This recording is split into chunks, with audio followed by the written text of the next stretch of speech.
Dear students, हमारा typing test जारी है। जी बेटा आप अपना तारफ़ करवा दें। मेरा नाम सबा है जी सबा। और ए मेरा पहला टेस्ट है आपका। बेटा एक क्वेश्चन भी आपसे हमने पूछना है। आप हमें ये बताएं कि MS वर्ड को किस कंपनी ने बनाया है? माइक्रोसॉफ्ट कंपनी ने। शाबाश, ठीक है जी, टाइप करना शुरू करें। Very good.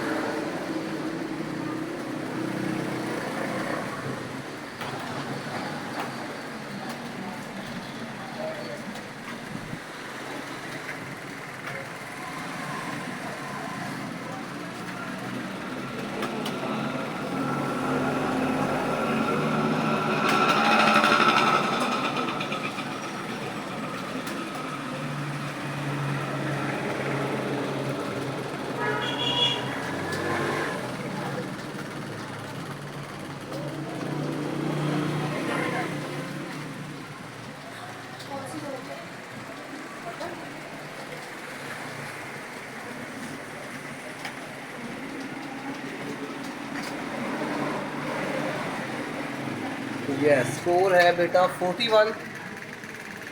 यस जी 41। इस हिसाब से बेटा 40 से ज़्यादा 50 से कम आपका स्कोर है, तो आपको 25 में से 20 नंबर दिए जा रहे हैं। ठीक है, शाबाश, थैंक यू।